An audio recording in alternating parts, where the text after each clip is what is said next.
What's your name? Joe Barrow. Joe, what are you doing here in Sioux Falls today? Traveling. My family and I are traveling across the country we start off in California, where we're from. We're outlining the United States, going around the perimeter, stopping at different courthouses, landmarks, and any high traffic locations, raising awareness to parental alienation. Cool. And for those of us who might not know, explain to us what parental alienation is a little bit.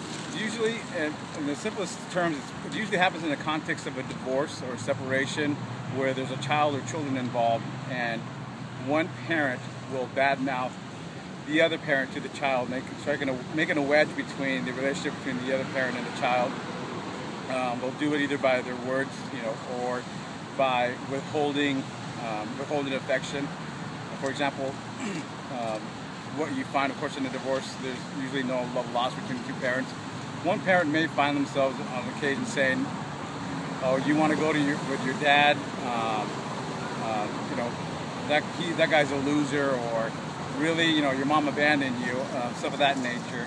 But what really kind of sets the alienation in is when there's also the withholding of affection from a child. That's kind of drives, sends a very powerful message to the child that they are not really allowed to have positive effect with that other parent. And if they do, the consequence is, well, the alienated parent is going to withhold affection, and that's a very powerful tool that gets used. Sure, withhold love from them, essentially. Withhold love, exactly. So, you I'm sure have your own personal case, like all of us do, involved in this cause. What are some things that we could do in order to help the epidemic of parental alienation nationwide, to help these children not be alienated from parents and parents alienated from children? Well, in a couple cases, in a lot of cases, it'd be an easy fix. There has to be accountability when one parent withholds a child from the other parent, interferes with the visitation or the parenting time of the other parent. Of course, bad-mouthing the other parent. If there's something as simple as an admonishment by the court, a fine, or forced makeup time for the parent that's being kept from the child, all those will immediately would fix a lot of the issues, because they're part of the incentive for one parent to alienate the other parent or to interfere with the relationship with the other parent of the visitation is that there isn't any consequence. You can freely choose to disregard a court order without any ramifications. However, the first time that there would be a fine or imposed up to and including, in very severe cases, jail time, then that will be a very, very strong incentive to encourage shared parenting. So much like what we have for child support currently, if you don't pay your child support, you're getting your wages garnished, your driver's license taken away, your jail time possibly, should probably be in effect for denying visitation, maybe too. Then absolutely. I mean, which if you think about it, which is more detrimental to a child? If somebody misses a child support payment or two, or the cutting a parent out of the relationship, cutting a parent out of a child's life. That's a very good point. Very good point.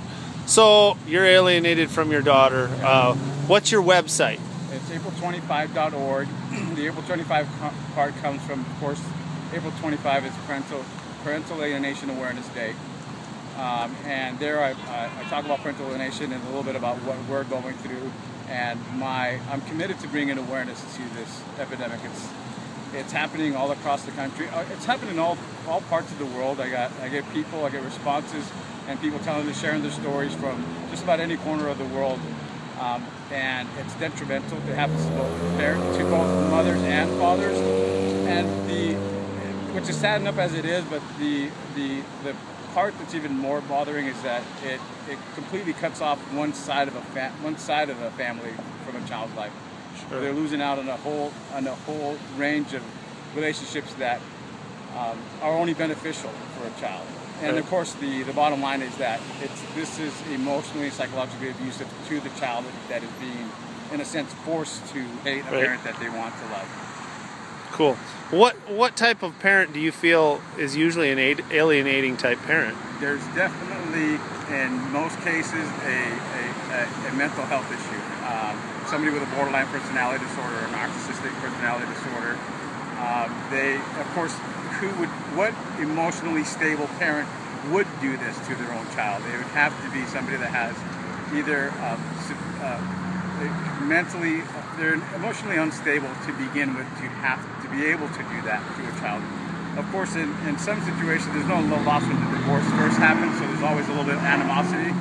But usually most cases, parents are adults about it and come to the realization that, okay, fine, our relationship didn't work out, but we have a child together, so we need to make this work for the child. In cases where somebody has a personality disorder, it's nearly impossible for them to move on and to leave the child out of the situation. They're hell bent on destroying that relationship, and pretty much nothing will stop them. So essentially, they can't be secure enough that the child would love somebody else, maybe, or else that they're trying to get even with the other parent, or whatever it may be, for hurting them or abandoning them. It's either one of those things or all of the above, unfortunately. Right. And again, it's a mental health component. That's something that it's going to need to be addressed at some point, because we're seeing the consequences of parents alienated children out of keeping children out of the other parents' lives. It affects them for the rest of their lives. Right. Well, thanks a lot for coming to Sioux Falls. You stop by anytime, let South Dakota Shared Parenting know, and we'd be happy to come out and support y'all. Well, thanks a lot. Great being here.